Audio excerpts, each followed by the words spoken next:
Hi everyone, I'm Maddie Nichols. I'm a high school English teacher, and I decided to do my study and research on providing authentic engagement in English classrooms. So, I'm going to talk about basically everything that we all did for our research, what the problem is, what other literature says, my methods, my observations, my summary, and then some final comments. So I decided to talk about engagement, and it took a while to kind of get to the exact research question that I wanted, just because I had a lot of ideas about what I wanted to talk about. So I ended up landing on the question of how can teachers encourage students to discuss literature in an open and organic way. Specifically, I'm really talking about English. I think it could also apply to other subjects, but of course, my study is in an English classroom. So that's where I ended up going. I chose engagement for a lot of reasons. After talking to colleagues, it was kind of the big thing that came up. For one, in our high school, we have 70-minute classes, and that is a very long time to try to keep students engaged, keep them paying attention, making sure that they actually know what's going on and not, daydreaming after, 30 minutes. So, engagement is a huge part of having long classes like that. We also have noticed in the department and in the schools in general, apathy from students. They just care a little bit less. And so having them do something that's led by them can be difficult. There's anxiety from students to share or talk about something. In general, they feel like there is just a pressure to be right, and in English that is really hard to find. There's not always a right answer, and students don't love that gray area in the subject. There is, of course, distraction from devices. Students like to be on their phone. They don't like dead space. They don't like quiet. They want to be constantly paying attention to something. And so the devices, texting, playing games tends to be very distracting. And if my content is engaging enough, hopefully they won't want to, go on their phone. Uh, like I said too, open conversations are crucial to English. So making sure that most of the students are engaged in conversation will lead to better conversations in general, and also more success in understanding the content. And also, this engagement issue, the distraction, the empathy is not just specific to my room. We've seen it in the English department and definitely throughout the high school and middle schools, I'm sure, of just lacking engagement from our students. So I wanted to look at a lot of different studies and literature, especially because my topic of engagement is a very broad one. Even when I narrow it down to English, it is so difficult to figure out how to measure what the best ways are, what even, the definition of engagement is. So I wanted to look at other researchers and figure out how I can apply what they found in my own study. So some things here, and I did cite these sources at the end if anyone wanted to look into anything. But the first thing that I wanted to figure out was a good definition for engagement. Feel like it's one of those words that we just throw around in the educational field.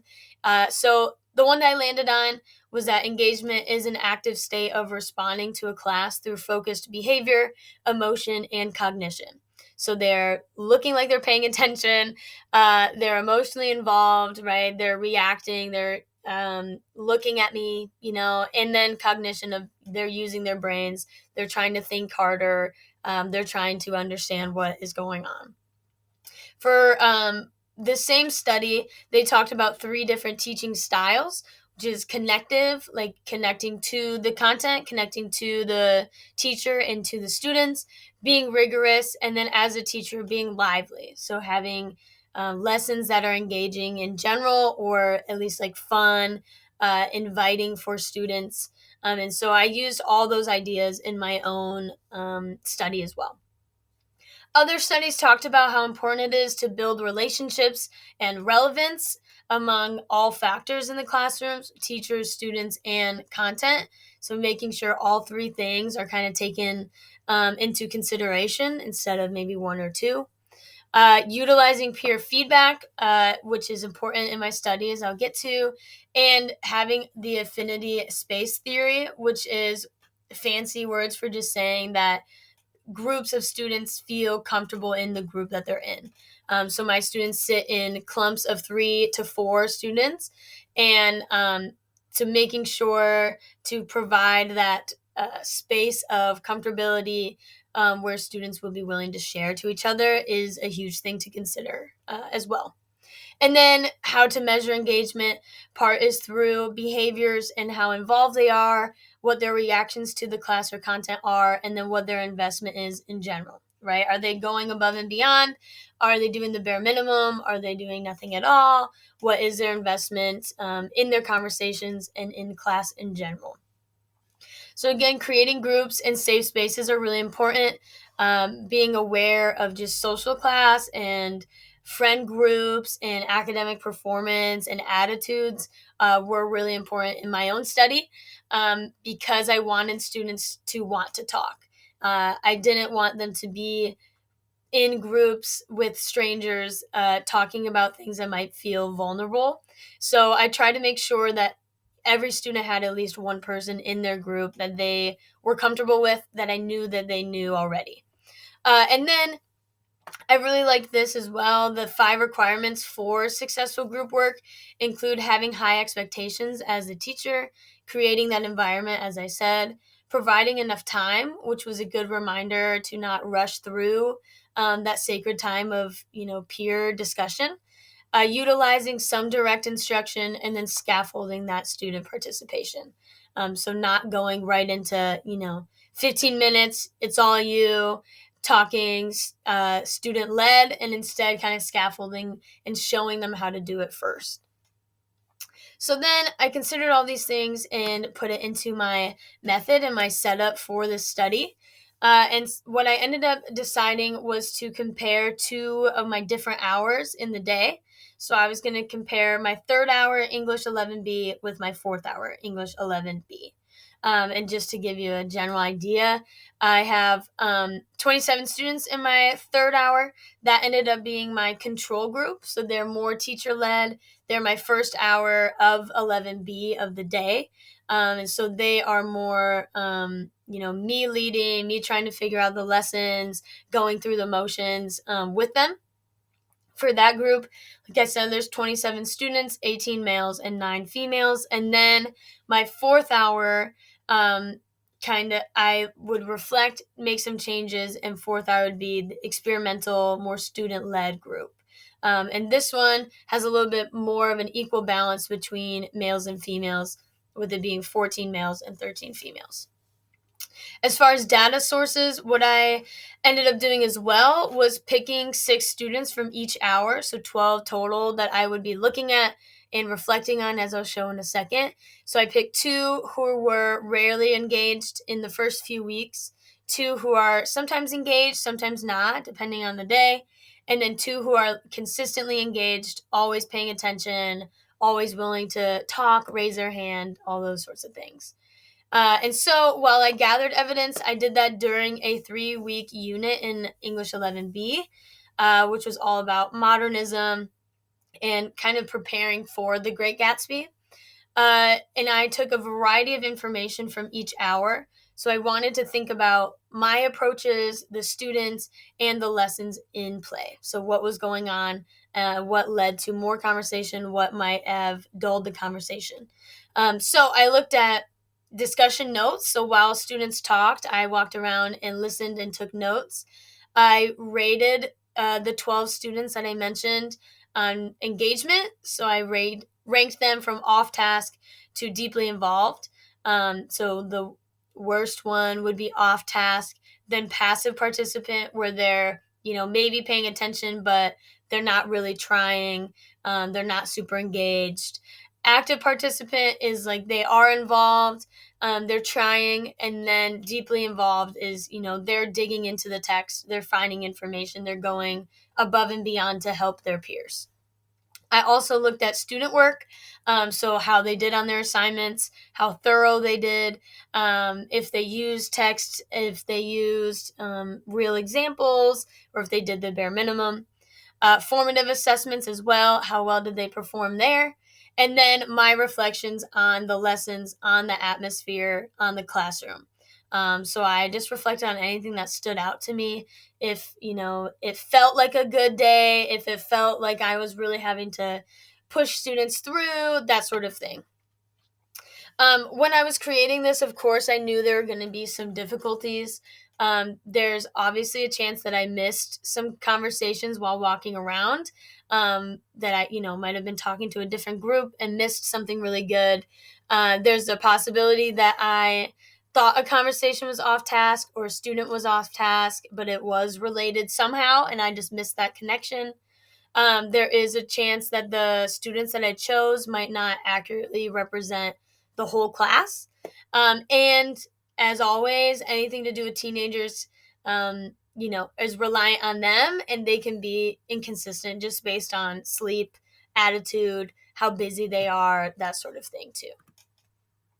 So then my observations and collections, basically, I just spent a lot of time walking around and actively listening. So I didn't want students to think that I was intruding. I didn't want to be too nosy. So I walked around and was just listening constantly and took notes of any and everything that I could, and then ended up narrowing that down into like a digital copy. I listened and observed like naturally sparked conversations versus what took a few times to get students to talk. And I'd write those things down. So like what prompts naturally led to students wanting to talk versus what maybe questions or prompts made students kind of think and not know what to say. And I wanted to try to think or find any correlation between those things. I also tried to correlate their conversations with their level of work on assignments. So if their discussions were really good on Monday, was their assignment that they turned in that day also, really solid work, or was there no correlation is what I was kind of looking for. And then I reflect after each hour about the class and the students. So what did I notice? What might come to play later? What changes might I make next time, kind of thing. So as I said, every day I wrote discussion notes. I would rate the students on the engagement scale that I showed earlier, and then I would reflect on the lessons, the questions, the activities that I had for that day. And then weekly, I would look at the student work, I would look at the formative assessments, and then I would reflect on the week as a whole. So were there certain days that were really good, maybe certain days that were extra chaotic for whatever reason. And that was kind of like my weekly reset for the next week. So, what did this data show? Some really good things and some things that, these studies I looked at previously already showed. Successful practices that I found included walking around, like I said, constantly, showing interest when I can, even if it's like, they're talking about soccer or something, and I can bring up, oh, I played soccer, blah, blah, blah, and creating that, safe space. Providing solid questions was a big one. Just making them broad was a big thing, not making it too specific, but making sure that it connects to the content in some way. And sometimes I would make that connection for them, and sometimes they would notice it and be able to say, oh, I saw this in my text, whatever, whatever. I also tried to incorporate students' interests, ideas, lives, and creativity in discussions, lessons, and assignments. So I had a few, like I had students find poetry devices in their favorite song, or I had them write about a story where they lied once in their lives to their parents and what was the outcome, and connected that to the text that we were currently reading. So just anything that I could kind of get students to talk about themselves really was helpful to then get them to talk in their groups and then talk about the text. The daily and weekly reflections revealed a lot of immeasurable and positive changes. There was way more friendliness between students, even the ones who didn't know the other group members. There was definitely a higher volume during discussion time compared to week one or the weeks before the study. Uh, Way more students used textual evidence in conversations once we were more comfortable with those conversations, and more students were more willing to share in front of class. Instead of having the 2 or 3 students that were always willing, it became more like 10 to 12, and sometimes even more depending on the day. For considerations, I would say that looking at student work informative assessments wasn't super valuable for this study, just because I found that the students who really care about their grades, or really, already excel in school did well in their work, and the students who care a little bit less did not care as much about their work and their, success in their assessments. So that didn't correlate well with their discussions, from what I could tell. So some students who maybe performed lower did have really good conversations, were willing to share, were really into it. And then once it came to independent work, that's where, their lack of care or their apathy came in. Some concerns from before, like I said, still remain the same. Missing those conversations, measuring engagement is still, tricky, and then the inconsistency of students. To improve the study, I would say that recording the discussions in class would have been helpful. I didn't really consider it before just because the classes are so long. But I think now looking back, there were certain days that were discussion heavy, and it would have been nice to have a video to rewatch and just hear the conversations that I missed, to be able to look at the body language and behaviors, and then to see the whole classroom, instead of focusing on, those 6 students. It would have been nice to be able to see how other students I might not have been looking at, reacted or participated. So just some final comments here. What did this prove? I think my findings do correlate with the previous studies, that there are different types of engagement. Some, are going to be super talkative. Some are going to just be really good listeners. Students also need to be comfortable in their group. I found that that was extremely helpful. Thinking about it, making some changes even after week one, just to make sure that students wanted to talk and were able to do so. Uh, Definitely the best practices, like I said, was walking around.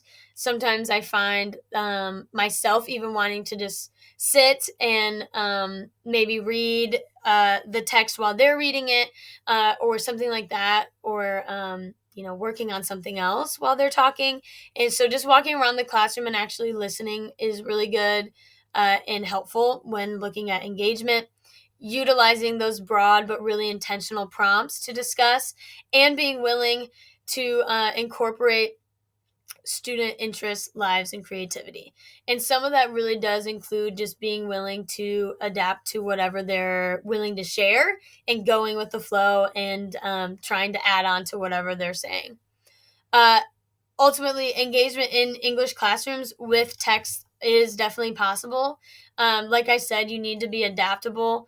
One prompt in third hour might not have been as successful in fourth hour. It just depends on the students and how they understand the text. So needing to be adaptable was a big thing, and reflecting and just keeping note of what works and what doesn't, and maybe why or how you know that, was also really, really helpful too. And I think going into this unit, the next time I teach it, will be really beneficial to look back on this study as well.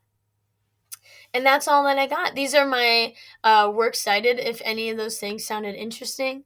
Otherwise, I appreciate you listening, and I look forward to looking at your guys' stuff too. So thank you.